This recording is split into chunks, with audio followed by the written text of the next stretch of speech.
by police and all the other forces. But that was the latest part. They were been there for 16 years with fake elections and everything else. And people disappeared in routine matter. There were torture chambers all over the country.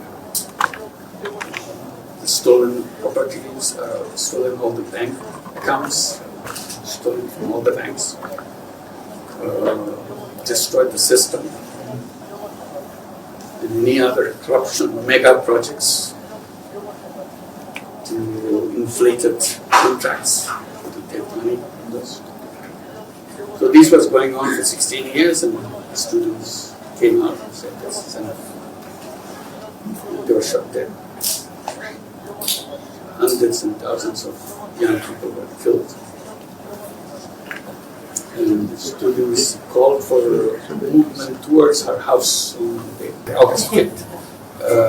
They were all moving towards her house. It's a kind of a flood of people from all around the country. It's a very densely populated country, 180 million people.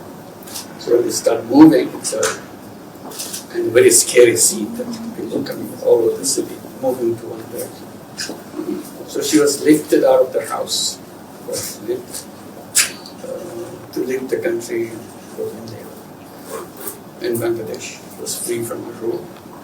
And that's where I was commissioned to come in. I was away from Bangladesh at that time to form a government, to run the country. So that's what the interim government comes in. Those who are not familiar with Bangladesh, Bangladesh is a very densely populated country. It's the 8th most populous country in the world. A tiny little piece of land. Density-wise, it is the highest in the world. So in that tiny piece of land, there are 180 million people and growing. Half the population is under the age of 27. It's a very young population. Young population with access to technology, access to knowledge, access to everything. And when I say young people, I'm not talking about male young people. Women, young girls led this movement all around the country. So it's a kind of an amazing scene to see in Bangladesh, the girls in the street of their own massive way. So that's what the birth of the new, what they call new Bangladesh, that's what we are trying to build, away from the thing that happened in the past. And it's our 8th month, and all the destruction that took place in the economy, in the system, in the judiciary, in the police, everywhere. So we have to fix them up as we go. Fix the economy, fix the judiciary, fix everything. So that's our task. And we have created lots of what we call reform commissions on each subject so that they can recommend what to do, fix those each institutions and policies and so on. Now we're in the phase where we have to implement those recommendations coming from the commissions. And at the end of this process, we hold the election.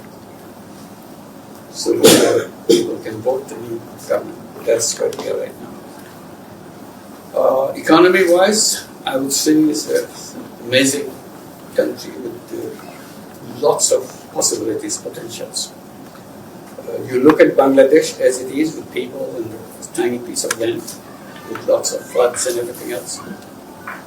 But the amazing thing is we constitute a region with the Nepal in the north and Bhutan in the north, very close to our border, and 7 states of India on our east. So if you take this as a kind of regional economy, integration, it can become a fantastic region. And it has to be done that way because they have no other option. Nepal doesn't have access to water, ocean. Bhutan doesn't have access to ocean. 7 sisters or 7 states of India, don't have access to water. It's the only thing we can do together. We provide the access to water and build the whole economy.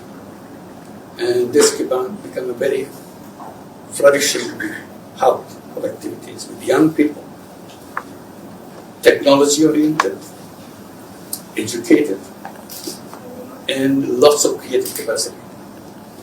So that's where we are offering to everybody who are coming. And we see lots of very positive attention to Bangladesh. We are offering ourselves, make it your production hub. Forget about what you can sell in Bangladesh. Produce it here, sell anywhere in the world. You have people here. You don't have to bring people from Bangladesh to work for your factory in some other country.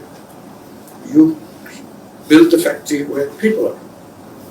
And you provide all the support to make that happen. So that's our efforts right now. We want to build that economy and clean up the whole system.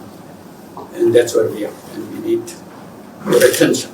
Just to look and examine what this is all about. Varieties of things can happen. Relocate your industry where it's happening. Or bring new industry or have a separate industry, production hub. So we see that we recently had an investor summit. We had a tremendous response from global investors. So this is where we are, and we'll be very happy to invite you and have a look at it, see how we can do it. There's young people, millions and millions of young people with enthusiasm and ambition and creative power, ready to go. That's where we are right now. Thank you very much.